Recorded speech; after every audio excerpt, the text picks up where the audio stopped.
So today we're going to take a look at durability and how to make a HDZero drone that is truly durable. This is going to apply to racing, obviously, because this is a race quad, but also to freestyle and bando bashing, stuff like that. I'm running this thing into conduit pipe at 90 miles an hour, and it's doing okay. I haven't killed any yet this season. So I'm going to give you the tips that I use to build a durable drone. One thing is this has got a Whoop Lite VTX. I don't recommend using a Whoop Lite VTX on a racing drone, but I do see people doing it, so I wanted to try it. And so I've double side taped it to this top plate on a light switch. If you do that, you'll get sparkles in the video when you arm the quad. To fix that, you can run a ground wire from any ground point on the VTX to like the rear standoff here. If you look close, you can see I have a little black wire going back to the back standoff, and that fixes the video noise. And it might fix other random video noise you might have with HDZero.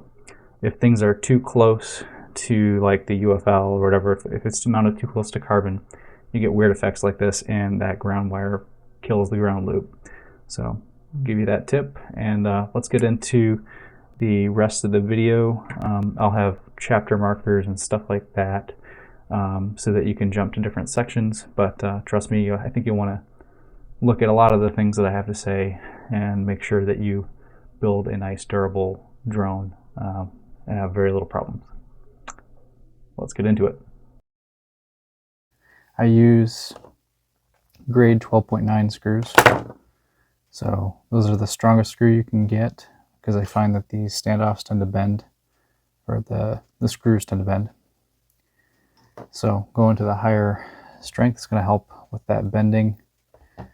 The other thing I do is I use a front brace. So the front brace ends up taking impact before the camera, and that's what a lot of guys do to help with durability.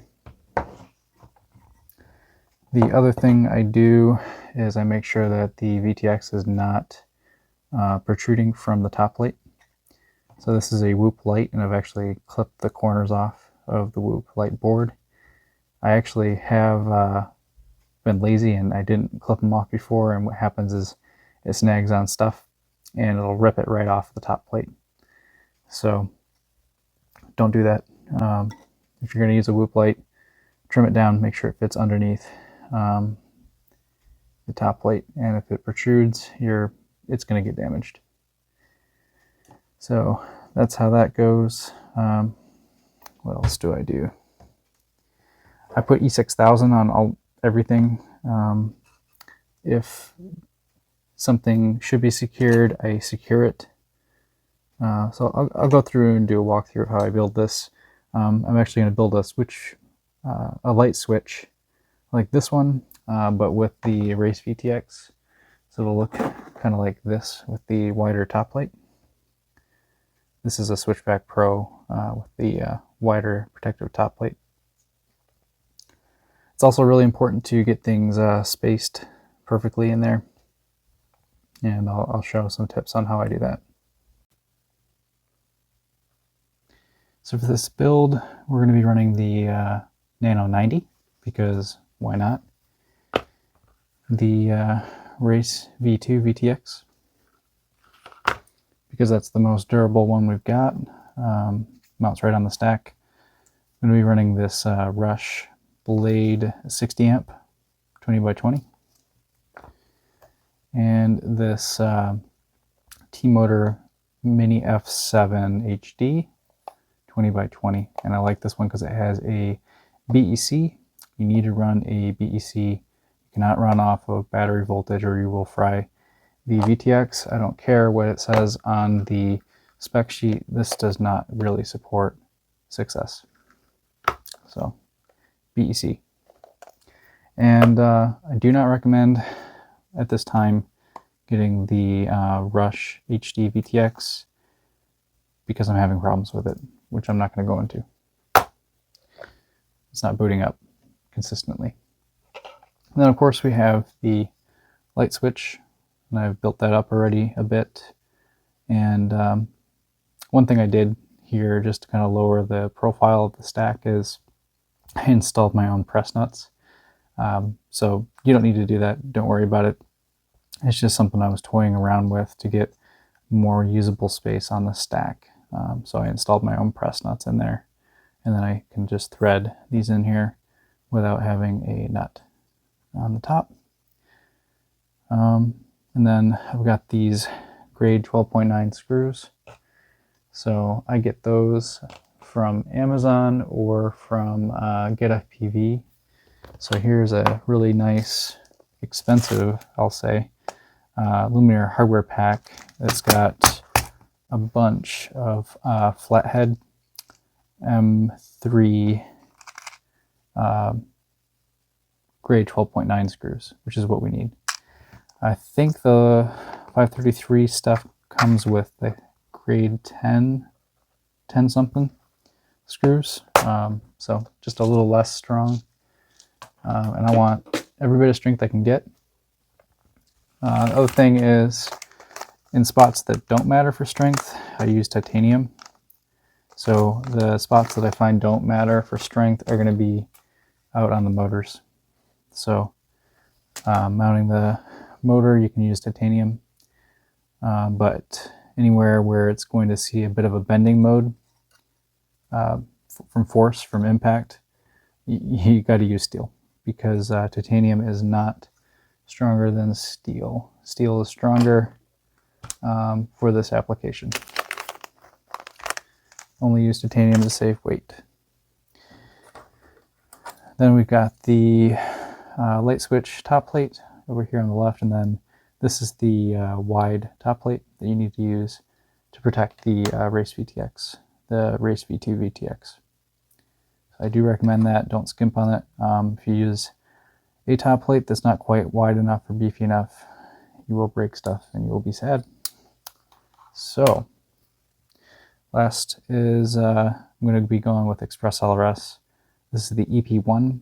I like the EP1 because rather than like the EP2 with the ceramic antenna, because I just find it more versatile. And I did design my own 3D print so I can mount the EP1 back here in this little backpack back there, and then I can put the antenna right there, and then the VTX antenna goes right here. So it's all nice and compact. Because it's a little tricky finding a good spot to put a antenna, especially on the light switch. It was easier to do on the Switchback Pro. For the antenna, I'm using this Foxy or Lollipop Micro, I think. It's working okay. No complaints. And then I've also designed my own mount for the Nano 90. What's cool about this is it's custom designed for the Nano 90. It's got a little bit of protection here for the lens, but does not show plastic in the video feed on the corners. And you can get this in a whole bunch of different angles. I think 30 degrees up to 60 degrees if you look on my Thingiverse. And I might put this one up there too. Here's an important note on getting good strength with this, because the motor, or so the arm screw here is being combined with the standoff.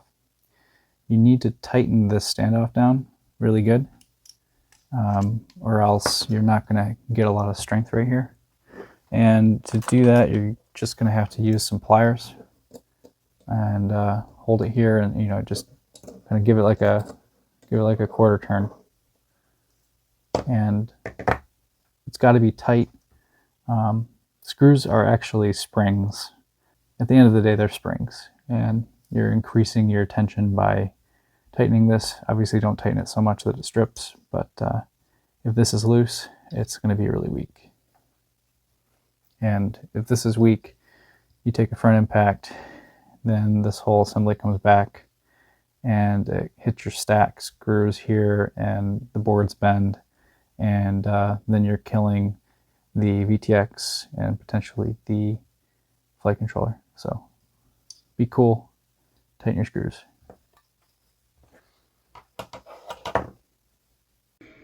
Another thing I do is I take some E6000 and I fill in all these gaps here in the camera housing, because that's where we get water coming in and dust coming in. So I just go all the way around this and I fill it in. Okay, so I've got this Rush 60 amp ESC. These aluminum covers make getting our Z height for the triple high stack kind of difficult. And what I found is this one here on the top is actually doing some work. It's cooling off a bunch of the MOSFETs. This one here is really just a vanity cover. So what I'm going to do is just pop it off, and you'll find it comes off really easy because it's barely on there. Yeah. Don't do that on the other side, but yeah, this side, just take it right off, and then we get a little bit of our Z height back, and it's also easier to install the gummies. So we got it in there, and it is absolutely slammed. It's pretty much almost touching the bottom, which is good. That's what I wanted. Next thing I'm going to do is I'm going to put some Kapton tape on this, because I get pretty paranoid about things shorting out.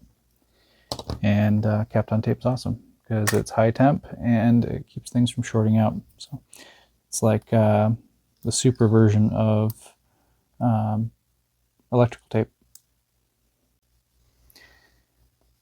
So I've actually gone ahead and wired this up, and I did a couple of things I'd like to point out. Wired it up, and I noticed that this was a little too close to this press nut,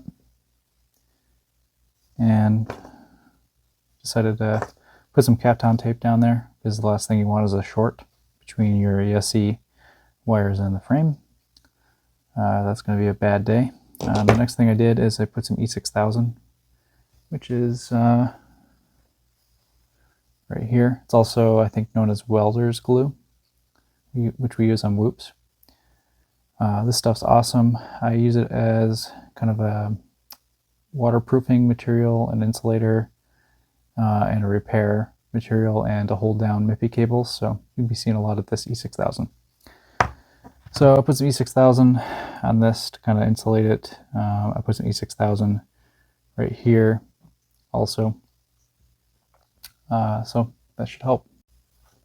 And the other thing I did, you can take these nylon spacers, nylon washers from the HDZero VTX kit, and use them to shim components. So I saw that this was a little too low, close to the carbon, so I just put some of those nylon shims in, and now I've got a good space there. It's all about getting everything just perfectly spaced out. A lot of times we can't just take the defaults that the manufacturers provide. So that's what I do. Next thing is I use XT30s actually for my motors, and the reason I do that is just for making it easy to repair things in the field and keep on going. I'm all about having an easy to maintain drone, which makes things more fun for me.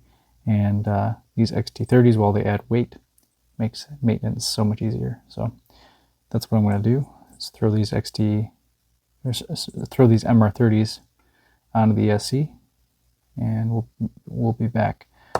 One thing I do, by the way, on these MR30s is this gray part is kind of worthless, and it always ends up breaking. So I just take it off ahead of time and throw it away, so that it's not just a rattling mess later on. And you can see what that looks like here. So I just don't have any of those gray parts on any of my MR30s.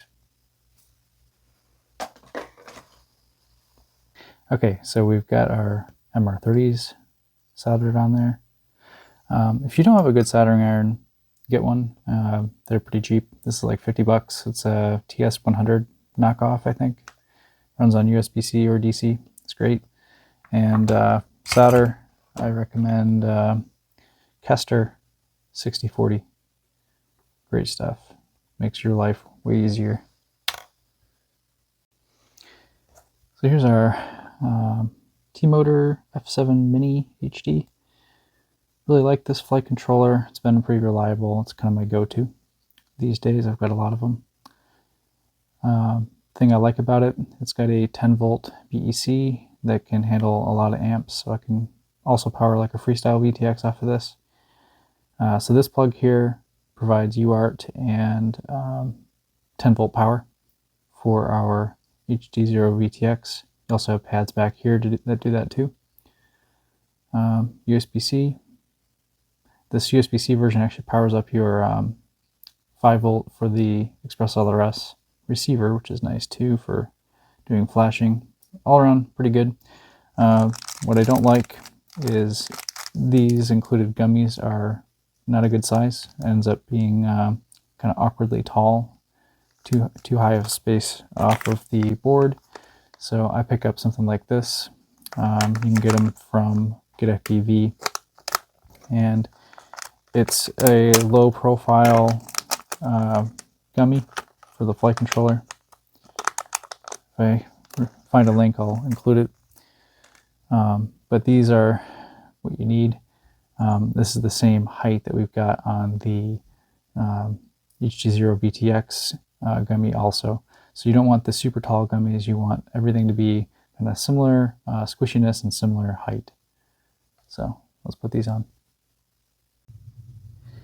All right, now I'm kind of test fitting how this Race V2 VTX is going to fit on here.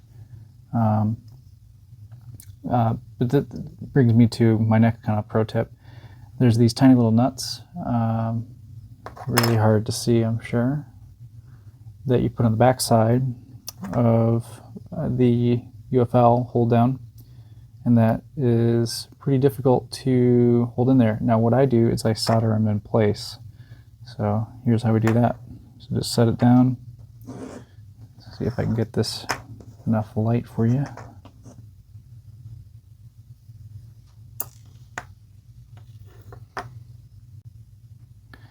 So yeah, take these tiny things, place them in there, tweezers,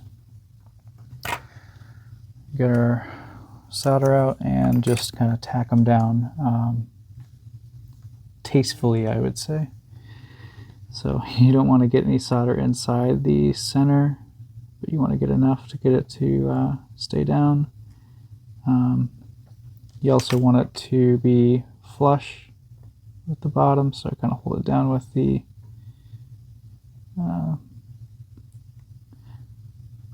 tweezers. So now that's staying put. I'm going to do the same here on the other one. Not a like perfect science to this. Just kind of want to do a bit of a braze, a bit of a weld on there. Hold it down and make sure that that wicked in there.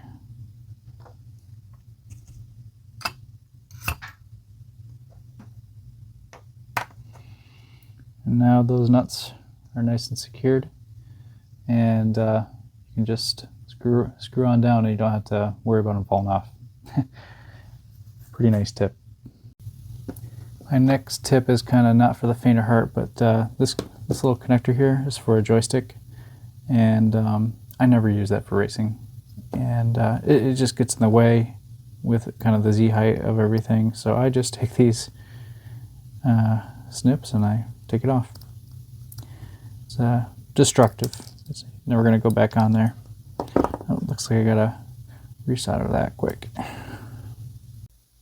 Next thing to talk about here is putting this on the stack, kind of looking how everything stack up. And you'll see right away I can't push this down, and that's because this is touching. So we're gonna have to rotate our FC or rotate the VTX. Now I see some people mount like this. I don't recommend doing this because the board is not symmetrical. So what happens is the top plate's going to be not protecting this side very well. This is sticking out more. It's hard to see here, but it's sticking out more on the right hand side than the left.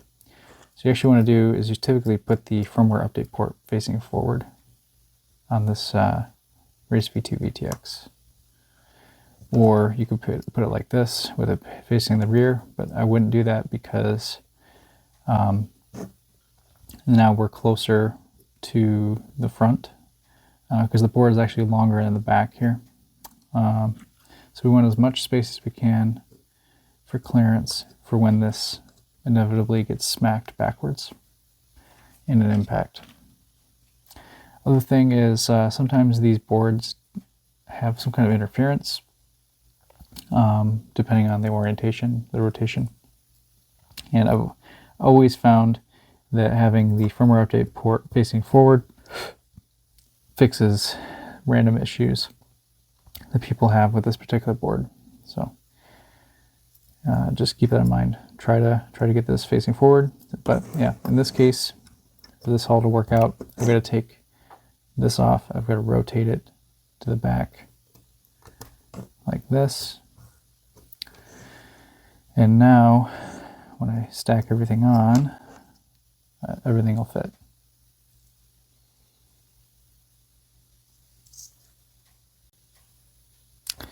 Other thing to note, there's these nylon washers in the kit with VTX, and the purpose of those is you would put them in between the boards to get everything spaced perfectly.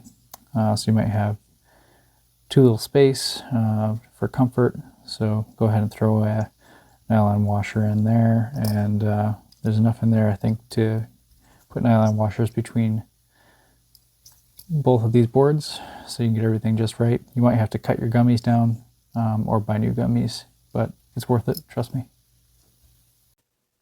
Okay, so it's been a little bit since I started filming this video, but I've been to Mayhem and back, and all my drones are still working, but I have lost a few motors and a few arms. So let's finish up some of the tips on this. This is the Race V2 mounted on top of my stack. I've got it mounted this way with the update port pointing forward.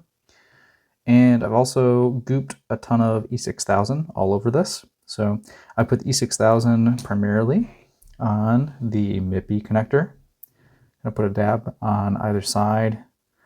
I like E6000 because it's not permanent. I can just peel it off and it'll come off. The E6000 keeps the MIPI from vibrating and coming off and giving me an intermittent connection kind of situation. I also put it on the chips on the edges of the board. Provides a little bit of impact protection, but also keeps any water from ingressing into the chips, causing any short circuits. So it's not a perfect science, but I do put that on there. I can always take it off by peeling it off by with a tweezer. And yeah, this thing survived Mayhem. So if it can survive Mayhem, I think it'll survive the rest of the year, doing pretty good. And then you can see how I've got my antenna mounted and routed. I do recommend doing it this way. I see some people put the antenna in the back, or they'll put it in the front, but you really need to have the antenna off to the side to keep the VTX somewhat center left or right on this build, because the VTX is not actually symmetrical. So this is going to be the optimum orientation for the most protection.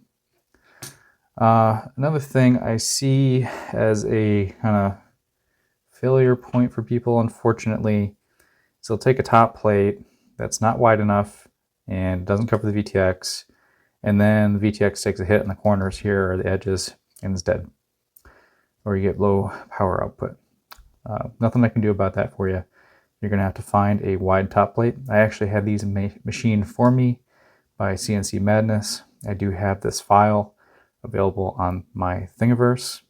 The other thing you can do is you can find wide protective top plates on 533's store.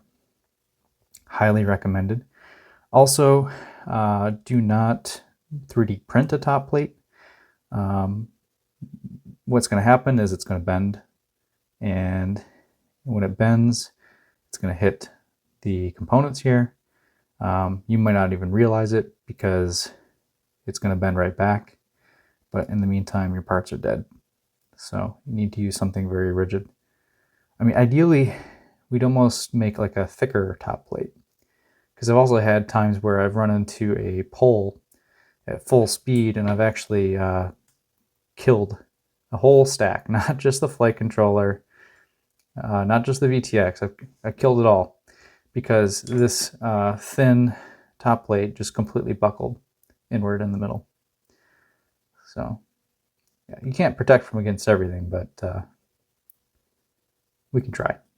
So yeah, if you made it this far into the video, thank you. Maybe leave a comment and say, I made it to the end. If you end up making a build with these tips, let me know how it goes for you. Let me know if there's anything I could have done differently that you do. But I'm really liking how durable this is and how easy it is to work on. I guess one final tip, man, I'm really liking this thin grip. Keeps my batteries from coming off. I used to always have batteries flying off when I take a hit, and now I almost never have batteries come off. So this ultra thin grip, I can get like 3 pads out of it in one sheet. So good stuff. Have fun racing this season or bando bashing, whatever you do, and protect your stuff. It's expensive. Have a good time.